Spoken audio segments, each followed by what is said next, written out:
The Bombers you mentioned, they're just going. This feels like Groundhog Day, Lord. Like at some point, this team needs to circumbrake its fortunes. Yeah, and that's where you obviously have Essendon supporters vent to me, and you said Groundhog Day. It's the same thing. And I just wanted to highlight this one night on a Friday night at the MCG where they were ruthless, the Bombers, and they conceded the first 3 goals and they gave no time, no space, and you walked away going, what a tough performance that was from Essendon.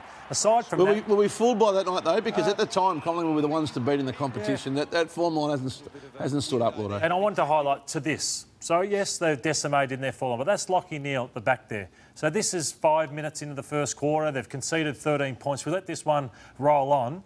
And watch the space that Neale plays with. He must have thought, how good is this, that no Essendon player's putting time into me, ball spills out the back, and Lachie Neale just runs into an open goal. That was just went on and on and on. And I just feel like they haven't got a killer edge about them, Hutchie.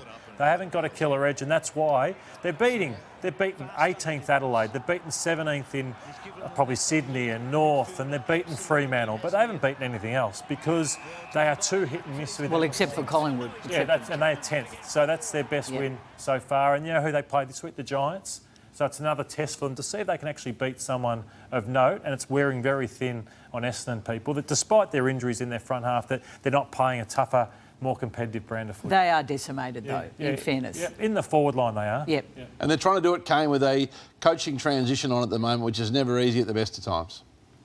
Yeah, and this isn't a comment in hindsight. It was pretty outspoken at the time. I didn't get the strategy of locking Ben Rutten in 12, 14 months out from when you actually needed to. So sure, have a progression plan or a succession plan, I should say, for the future. But why lock in Ben Rutten to be the coach? I did notice him presenting first game of Sam Draper, his Guernsey before the game, and it wasn't that inspiring, should I say. Heaps of support from all of the players, staff here. It's been a great effort for you, mate. Great story, and it's going to be a good effort for you first game. I don't know if you want to say anything to you, Bill. I know you've had a lot to do with it. Nah. I'll present him his town from Oh, good stuff. Well done, Russ. It's such a special moment. He didn't capture and it might be harsh, Caro. Kane, I mean, really and truly. Well, take me through the strategy of locking in Ben Rutten, who we don't know if he can coach. He might well coach, but what's to say Alistair Clarkson wouldn't be available at the end of this year? What's to say Ross Lyon or another viable candidate, Michael Voss, wouldn't be better suited for the Bombers and where they're at? How did they know, and how are they so certain 4 years out that Ben Rutten would be the man for 4 years? What's your inference there, Kane? That is harsh, is that he's not inspiring. Is that what you're saying? Well, he's not. Do you need to be... I haven't seen anything yet that has inspired me, Hutchie. Now he's making his way, but part of the art of coaching is to get your players to want to run through a brick wall.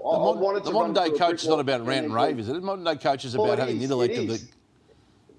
No, you need that. Look what Ken Higley's done at Port Adelaide. He motivates his players. Look at what the great coaches have done over the journey. Look at how Chris Fagan speaks to his players. I completely disagree with the modern I agree that was not Winston Churchill in its It was passion. Sam Draper's first game. It wasn't like it was the But Essendon, Kane, Essendon are absolutely convinced that he's the man. I mean, the critics are more that they should have just gone with him, numero uno, and done it at the expense of John Worsfold, which they weren't prepared to do.